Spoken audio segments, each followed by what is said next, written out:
આજરોજ ચાણસ્મા મુકામે સર્વ સમાજના સ્પર્ધાત્મક પરીક્ષાના ફ્રી કોચિંગ ક્લાસ અનુસંધાને માર્ગદર્શન સેમિનાર અને ડોડિયા પરિવાર ચાણસ્માના ધોરણ 10 અને 12ના બોર્ડની પરીક્ષામાં 70% કે તેથી વધુ ગુણ લાવનાર વિદ્યાર્થીઓના સન્માનના કાર્યક્રમનું આયોજન કરવામાં આવ્યું। આ સેમિનારમાં ચાણસ્મા પીઆઈ સાહેબ શ્રી જેવી પટેલ સાહેબ, ચાણસ્મા નગરપાલિકાના પ્રમુખ શ્રી પ્રતીક્ષાબેન પટેલ, ચાણસ્મા નગરપાલિકાના કોર્પોરેટર શ્રી રાકેશભાઈ, વડીલ શ્રી નરોત્તમભાઈ, પ્રફુલભાઈ સાહેબ, મધુકર સાહેબ, મહેશભાઈ સાહેબ, પ્રવીણભાઈ જે પરમાર, પ્રવીણસિંહ સાહેબ, ડૉક્ટર જયેશભાઈ, ડીઆર પરમાર, મનુભાઈ, રાકેશભાઈ વગેરે મહાનુભાવો અને ખૂબ મોટી સંખ્યામાં ગ્રામ લોકો ઉપસ્થિત રહ્યા। આ સેમિનારમાં વિદ્યાર્થીઓને સ્પર્ધાત્મક પરીક્ષા અનુલક્ષી માર્ગદર્શન આપવામાં આવ્યું।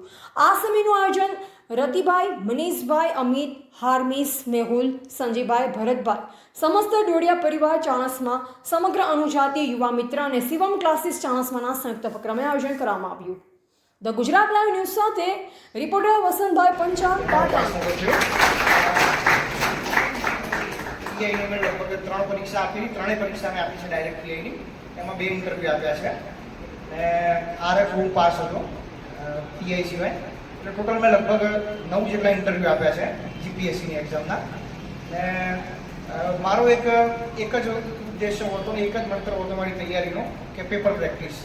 તમારે સરે બી કીધું કે વિકલ્પ કોટવાલ છે કે જે બુક છે, તમે એક કન્ફ્યુઝન હંમેશા માટે વિદ્યાર્થીઓને રહેતું હોય છે કે એમને વાંચવાનું શરૂ કર્યું હોય અને પછી એનો મિત્ર લઈને આવે કે આ ચોપડી તો બહુ સારી છે, આમાંથી વાંચીએ ને તો કઈ શું કહેવાય બ્રહ્મજ્ઞાન મળી જાય, આપણે પાસ થઈ જઈએ। તો લાયા રહીએ તો એ 10 ચોપડીઓ પર પૂરેપૂરી શ્રદ્ધા રાખવાની કે આ ચોપડીઓ આપણને પાસ કરાવી દેશે, એ શ્રદ્ધા સાથે વાંચવાનું ચાલુ કરવાનું અને પેપર પ્રેક્ટિસ કરવાની। પેપર પ્રેક્ટિસ એ સૌથી સારામાં સારો સફળતાની ચાવી છે। તમે લગભગ ગમે ત્યારે કોઈ પણ આઈપીએસ હશે, આઈએએસ હશે કે કોઈ પણ તમે યુપીએસસી કે જીપીએસસીના મોટિવેશનલ વિડીયો જોયા હશે કે કોઈના ઇન્ટરવ્યૂ જોયા હશે, કંઈ પણ જોયું હશે, તો એમાં હંમેશા માટે બધા એવું કહેતા હોય છે કે પેપર પ્રેક્ટિસ કરવી, પેપર પ્રેક્ટિસ કરવી। પણ બધા જ્યારે નવી નવી તૈયારી શરૂ કરે ત્યારે મનમાં એવું વિચારીને બેઠા કે ના હું તો પેપર પ્રેક્ટિસ કરી છે, પણ 100માંથી 95 જણા કે 97 જણા પેપર પ્રેક્ટિસ કરતા નથી। આ એક સાચી વાસ્તવિકતા છે। જે 2-3 જણા પેપર પ્રેક્ટિસ કરે છે એ પાસ થઈ જાય છે, પછી જે 97 જણા વધ્યા એને 1 વર્ષ, 2 વર્ષ, 3 વર્ષ તૈયારી કરશે, ઘણી અલગ બધી ફોર્મ્યુલા ટ્રાય કરશે અને પછી છેલ્લે પાછી પેપર